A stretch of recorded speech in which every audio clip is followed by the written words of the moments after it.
paz, meus queridos, bom dia. Seja bem-vindo ao nosso devocional. É tão bom eu e você nos encontrarmos neste horário de manhã, falarmos com Deus, falarmos sobre Deus, falarmos de Deus. Isso é maravilhoso. Sabemos que Deus é aquele que nos purifica, Deus é aquele que nos renova, Deus é aquele que nos liberta de tudo aquilo que nos aprisiona. E nessa manhã, eu quero meditar com vocês sobre o versículo que está em Filipenses, no capítulo 4, no versículo 8. Finalmente, irmãos, tudo que é verdadeiro, tudo que é respeitável, tudo que é justo, tudo que é puro, tudo que é amável, tudo que é de boa fama, se alguma virtude há e se algum louvor existe, seja isso que ocupe o vosso pensamento. Então eu quero meditar com vocês nessa manhã sobre o tema liberte-se das garras da amargura. Como é triste quando vivemos com dores, tristezas, mágoas, amarguras. Quando olhamos para um rostinho de uma pessoa, ela até está sorrindo, mas por dentro ela está chorando, ela está sangrando.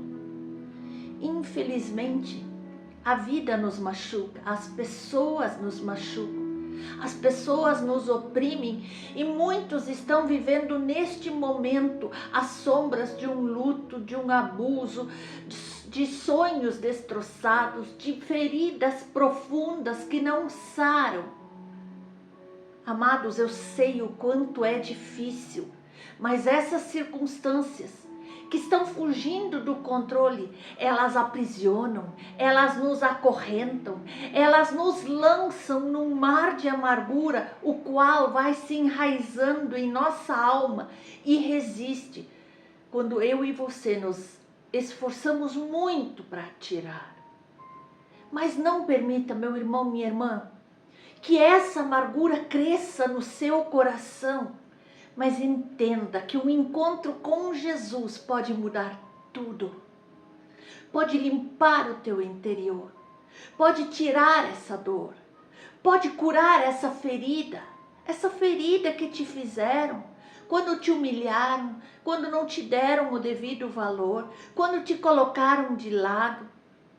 Então, meu amado, minha amada, seja honesto com Deus, olhe para o seu interior e reconheça qual área da sua vida está em ruínas e que precisa urgentemente de um encontro com a maravilhosa e salvadora graça de Deus, porque quando você tem essa amargura dentro de você, ela escraviza, mas o amor de Deus te liberta. Aleluia. Nós podemos ver que o autor de Hebreus, ele fala sobre a importância de nós aceitar a correção de forma diligente, para que isso não crie raízes de amargura e que crie para nós perturbações que vão tirando a nossa paz. A palavra fala de um novo homem que foi renovado pela palavra e teve a sua mente totalmente transformada. E este homem é íntegro, porque ele foi regenerado. E então nós podemos ler em Hebreus 12, no versículo 15. Atentando diligentemente, porque ninguém seja faltoso, separando-se da graça de Deus, nem haja alguma raiz de amargura que, brotando, vos perturbe, por meio dela, muitos sejam contaminados, diz a palavra do Senhor. Então, o que essa palavra está nos dizendo, nós precisamos nos transformar pela renovação da nossa mente. E essa renovação é nossa responsabilidade. À medida que nós não renovamos a nossa mente constantemente, eu e você começamos a cair em ciladas mentais, muitas vezes por falta de perdão, por mágoas que estão ali aprisionadas dentro da nossa alma, por amargura, por rancor que geramos dentro do nosso coração. Então, se você deseja ser próspero, ser abundante em paz, no seu interior, você precisa se livrar urgentemente da amargura, do rancor, das mágoas aprisionadas no teu coração. E para isso é necessário aprender a governar as suas emoções. A palavra nos diz: governe as suas emoções. Como nós lemos aqui em Hebreus 12, 15, aqui ele fala sobre a diligência. Essa palavra está diretamente ligada à falta de perdão. Muitas vezes nós não conseguimos perdoar alguém. Ficamos amargurados, ficamos carregando um peso que não é para nós carregarmos. Não podemos permitir que a amargura crie raízes no nosso interior, em nossas emoções, em nossos pensamentos, em nossos relacionamentos. Porque a palavra do Senhor nos diz em Efésios, no capítulo 4, no versículo 31, toda amargura, toda ira, toda cólera, toda gritaria e toda blasfêmia e toda malícia seja tirada de entre vós. Então a palavra nos aconselha que todos esses sentimentos devem ser arrancados da nossa vida, de uma vez por todas. Então, qual é o tipo de pensamento que deve nos governar? Não podemos culpar ninguém por aquilo que nós desenvolvemos dentro de nós. Quem sabe você pode até dizer: mas você não sabe o que o fulano fez para mim. Eu tenho motivos para estar assim. Essa pessoa me traiu, essa pessoa me caluniou, essa pessoa me colocou de lado, essa pessoa menosprezou o meu trabalho. Eu tenho razão para estar chateado com essa pessoa. Pode ser que sim, mas a partir do momento em que você desenvolve esse tipo de pensamentos, então você está criando ciladas em sua própria mente, você vai ficar preso nisso, sofrendo, amargurado e não consegue avançar para um novo que Deus tem para você. Queridos, Deus nos perdoou quando nem merecíamos. Então nós vamos imitar este lindo exemplo. Vamos perdoar. Mesmo aquele que aos nossos olhos talvez não mereça perdão, mas nós merecemos estar livres desses sentimentos negativos. Nós precisamos considerar todas as consequências que uma raiz de amargura pode provocar em nosso ser. Doenças emocionais, espirituais e até físicas. Amados, a amargura tem consequências graves. A amargura é algo azedo, é algo amargo. E isso não reflete só na vida daquela pessoa, mas também no seu relacionamento com os outros. Ela se torna uma pessoa explosiva, amargurada, uma pessoa que já não consegue enxergar beleza na vida como realmente ela é. Uma vida bela, plena e abundante que Deus nos deu. E essa raiz de amargura que vai gerando na pessoa, não é só a pessoa em si que vai ficar toda afetada com isso, mas tudo em seu redor. E então nós podemos ler o que diz da palavra do Senhor em Mateus, no capítulo 12, onde nós podemos ler o seguinte, versículo 33. Ou fazei a árvore boa e o seu fruto bom, ou a árvore má e o seu fruto mau, porque pelo fruto se conhece a árvore. Raça de víboras, como podeis falar coisas boas sendo maus? Porque a boca fala do que está cheio o coração. Ou seja, aqui a palavra nos diz que é pelo fruto que se conhece a árvore. E a partir do momento que eu e você, meus amados, em que nós deixamos essa raiz de amargura crescer dentro de nós, nós permitimos que ela produza frutos amargos. Esses frutos vão ser perturbação, rancor, angústia, ansiedade, falta de perdão, um vazio inexplicável dentro de nós. O estado de uma pessoa, o estado mental dela, ele é revelado pela forma como ela fala, como ela age, como ela reage com as pessoas. Uma raiz de amargura, ela pode até refletir em seu próprio corpo através de doenças. Não vale a pena, meu irmão, minha irmã, nós guardarmos mágoas, rancores, ressentimentos, dores, desprezos dentro da nossa alma. Vai fazer mal para nós. Entrega tudo para Jesus. Neste momento, tome a decisão de perdoar e a tua vida vai ser transformada. Se nós não assumirmos o nosso lugar de autoridade sobre a nossa vida e sobre as nossas emoções, então a autopiedade vai assumir esse lugar. E então, eu e você vamos nos transformar em pessoas de pensamentos negativos, destrutivos, que têm pena de si mesmo. Mas a palavra de Deus não diz isso sobre os filhos de Deus. Colossenses 3 nos diz que fostes ressuscitados juntamente com Cristo e por isso, buscai as coisas lá do alto, onde Cristo vive, assentado à direita de Deus. Buscai as coisas do alto, buscai as coisas do céu.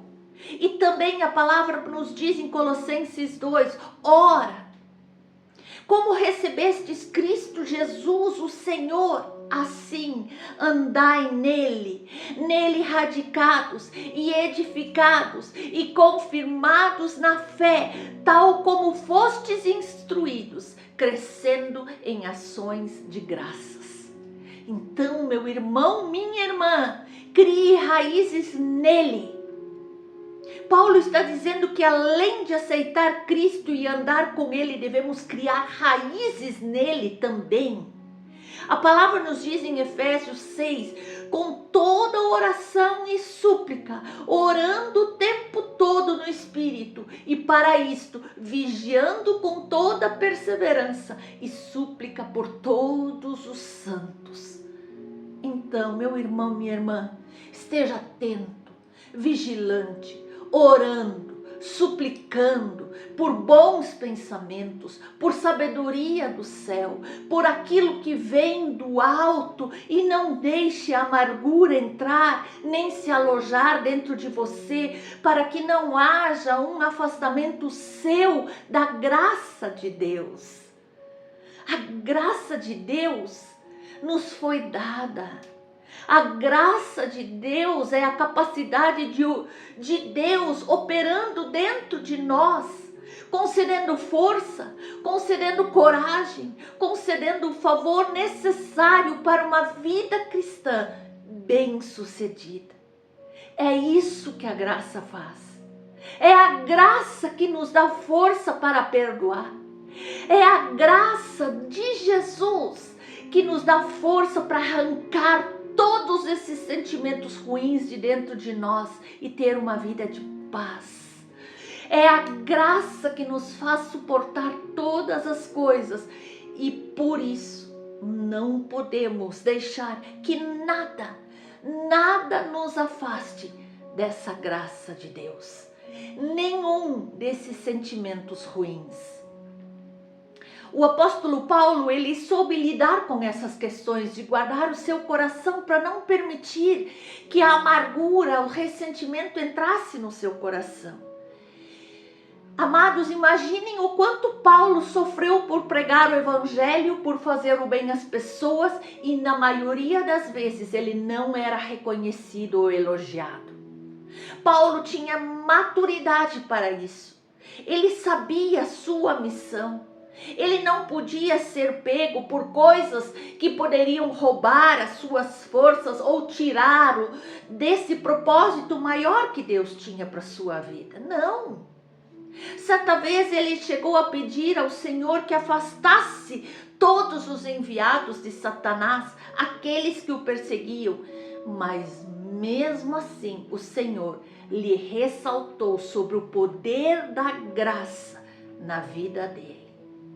A palavra do Senhor nos diz: e para que não me ensoberbecesse com a grandeza das revelações, foi-me posto um espinho na carne, mensageiro de Satanás para me esbofetear, a fim de que eu não me exalte. E por causa disso 3 vezes pedi ao Senhor que o afastasse de mim. Então ele me disse: a minha graça te basta, porque o poder se aperfeiçoa na fraqueza. De boa vontade, pois, mais me gloriarei nas fraquezas, para que sobre mim repouse o poder de Cristo. Pelo que sinto prazer nas fraquezas, nas injúrias, nas necessidades, nas perseguições, nas angústias, por amor de Cristo. Porque quando sou fraco, então é que sou forte. Diz a palavra do Senhor para cada um de nós nesse dia, em 2 Coríntios, no capítulo 12, do versículo 7 ao 10. Perceba que Paulo chega a citar injúrias, perseguições, angústias por amor de Cristo. Querido, ele viveu situações de abandono, situações de prisão. Alguns lhe abandonaram, companheiros de jornada. Ele estava no meio de falsos irmãos, pessoas que se diziam amigos e amigas, mas estavam agindo falsamente. Ele também passava por todos esses tipos de situações, mas então ele olhava para a sua missão. Ele olhava para o alvo, que era Cristo, e então, apesar de tudo isso, ele sentia prazer, alegria, justamente porque guardava o seu bem mais precioso, o seu coração. E foi isso que o motivou a sair de um lugar para o outro, anunciando o evangelho da salvação. Então, meus amados, se Deus nos perdoou de uma dívida impagável, devemos perdoar os outros também. O perdão não está baseado em emoções. Perdoar é uma decisão que fala muito mais sobre o que nós somos do que sobre os outros. Pela fé eu vou perdoar. Pela fé eu vou arrancar toda a raiz de amargura que existe dentro de mim, porque o Senhor me perdoou. Isso é uma decisão. Perdão é uma decisão. Amados, essa vida é tão passageira e não vamos levar nada daqui. Então, será que realmente vale a pena ficar de mal com os outros? Não precisamos levar essa amargura conosco. Perdoe, seja perdoado. Aproveite cada momento com aqueles que você ama. Não permita que um desentendimento afaste vocês. Que a decisão de perdoar tome conta de nós. Agora, neste momento, que eu e você possamos decidir: vou perdoar. Vou arrancar de dentro de mim todos esses sentimentos destrutivos e negativos que só me fazem mal, pelo poder que há no nome de Cristo Jesus. A palavra do Senhor, ela é rica e poderosa e ela nos capacita a gerar esse perdão. Você recebe essa palavra? Então, nesse dia, seja livre, liberte-se e viva de uma vida plena e abundante que Deus tem preparado para você. Amém?